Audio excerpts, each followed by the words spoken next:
All right, I got a quick question for you guys.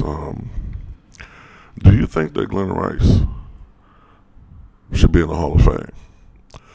Because I'm very, I'm on the fence about this one, man. I don't.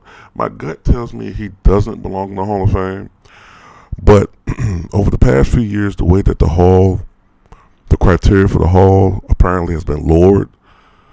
I don't know. Like,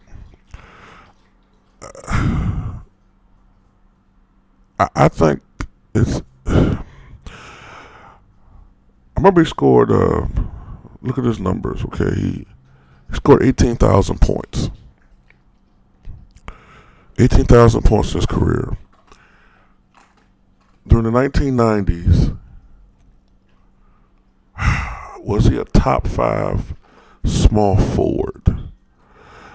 Generally speaking, the top forward in the 1990s is considered to be Scottie Pippen.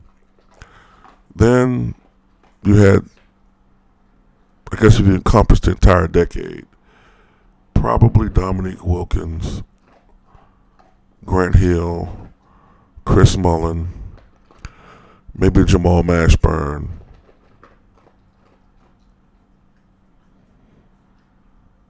And then maybe Glen Rice.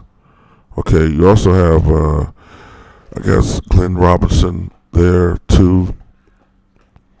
Steve Smith, if you consider him a small forward.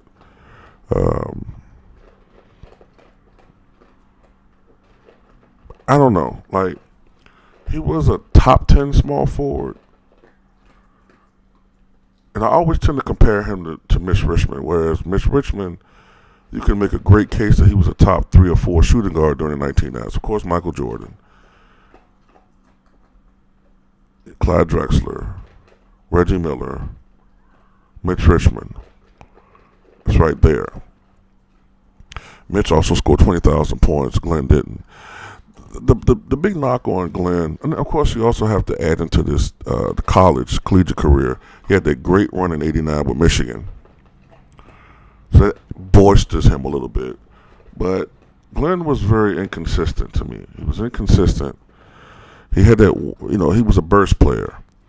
When he was on fire, he was the greatest shooter I've ever seen until Stephen Curry. And even then, there were games where when Glen Rice was in the zone, it didn't matter what defense was on him. You could have guys in his face hanging on him. He'd be knocking down jumpers.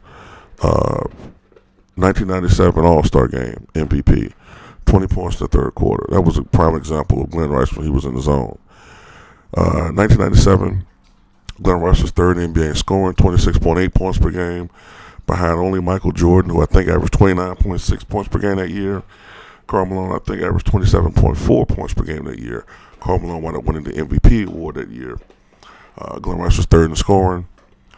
After the All-Star break, in fact, Glen Rice was the league's leading scorer.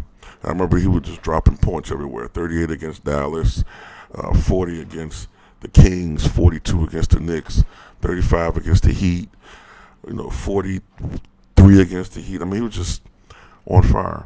But during the playoffs, I believe they played against the Knicks that year. They shut him down. Because there was much speculation like, will Glenn go off against the Knicks like he did in the regular season? And it didn't happen. And also, after that year, Glenn dropped from 26.8 points per game all the way back down to 22.3 points per game, which was his customary scoring area. Had he had a couple of more years averaging better than 25 points per game, I feel better about it. Also, if he had achieved 20,000 career points or somewhere near there.